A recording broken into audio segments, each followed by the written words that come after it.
Hello learners, welcome to our channel. I am Bhagyashree. आज का जो PYQ है ये दिसंबर 2024 का है। बहुत अच्छा PYQ है। डिस्क्रीट मैथमेटिक्स का एक टॉपिक है, लॉजिकल इक्विवेलेंट प्रीपोजिशन। तो उसका ये टॉपिक है। मैच द कॉलम आपको दे रखे हैं, ईजीएस्ट है। प्रैक्टिस सेशन की नाम से एक प्लेलिस्ट होगी, उसमें इन क्वेश्चंस के ऊपर एक स्लाइड मैंने बना रखी है। उस स्लाइड को बहुत अच्छे से डिफाइन कर रखा है और मैंने कहा भी था कि इस एक पर्टिकुलर स्लाइड से बहुत से क्वेश्चन आ सकते हैं। तो कई बार इस टाइप के 2 क्वेश्चन भी पूछ लेते हैं। इस बार दिसंबर में शायद एक यही क्वेश्चन आया था, तो देखते हैं। First is the what implication. It's a very easy, everyone know that's कि फर्स्ट टर्म का नेगेशन होता है, सेकंड जो इम्प्लीकेशन होती है वो डिसजंक्शन में कन्वर्ट हो जाती है और सेकंड टर्म आपकी सेम रहती है। तो ए का आंसर हो जाएगा 2 होते ही हमारा आंसर 50-50 हो गया। ठीक है, अब बी आंसर सेम दे रखा है, बी बाद में देख लेते हैं।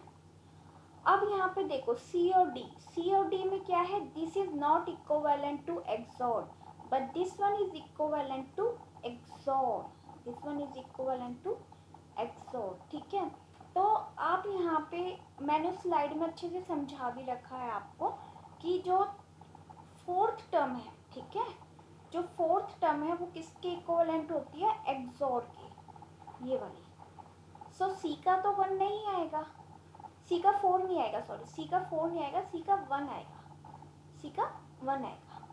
क्लियर। अब थर्ड भी ओपन करके देखते हैं, बी को डिफाइन करते हैं।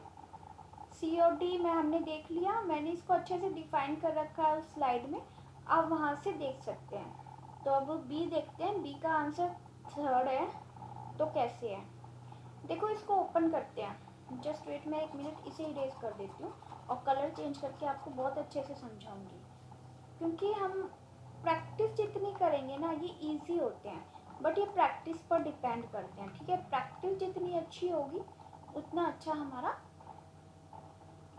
क्या होगा।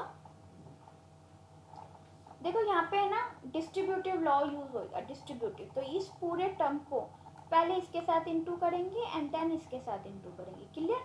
तो यहाँ पे नेगेशन तो स्टार्टिंग में ही रहेगा, हम पहले ब्रैकेट ओपन करेंगे। क्लियर, दिस वन एंड यहाँ पे एंड ऐसे रहेगा और इसको P और QS, ठीक है, ऐसे। अब ये जो नेगेशन है इसको बाद में ओपन करेंगे, पहले ब्रैकेट ओपन कर लेते हैं। दिस वन इज अ 1 और 0, 1 होता है तो इस तरीके के जो होते हैं इनको हम नहीं लेते, हम इसको सीधा P और Q कहेंगे, P और Q कहेंगे। ठीक है, तो अब हम इसको देखो, ये एज इट इज लिखा हुआ है जो हमने ओपन किया है। अगर ये ओपन करके ऐसे भी लिख सकते थे तो भी हमारा आंसर आ सकता था। तो बी का आंसर 3 है, हमने क्लैरिफाई भी कर दिया है, इसको एक्सप्लेन भी कर दिया है। ठीक है, सी आपको मैंने स्लाइड में समझा रखा है, मैं फिर समझा देती हूँ। यहाँ पे ध्यान से देखिए, see this one is a bi direction. तो बाय डायरेक्शन का क्या होता है, पहले फर्स्ट टर्म की नेगेशन लेते हैं, एंड के साथ कनेक्टिविटी करते हैं डिसजंक्शन के साथ। ठीक है, कंजक्शन के साथ। सो फर्स्ट टर्म का आपका नेगेशन होगा, पहले पी का कंजक्शन नेगेशन होगा और इसको डिसजंक्शन के साथ कनेक्ट करेंगे जैसे इम्प्लीकेशन में करते हैं, क्योंकि बाय डायरेक्शन होता है, बाय इम्प्लीकेशन होता है, मेरे को नाम याद नहीं आ रहा अब इसका। तो ऐसे एंड के साथ कनेक्ट करेंगे और फिर सेकंड टर्म को नेगेशन में करके आगे कर देंगे। ये सिंपल सा इसका इक्वलेंट है, ये याद रखना पड़ता है। अब हम इसको ओपन करेंगे तो हमें क्या मिल जाएगा, हमें ये मिल जाएगा। जब हम इसको ओपन करेंगे तो हमें ये मिल जाएगा। क्लियर, समझ में आया कैसे किया।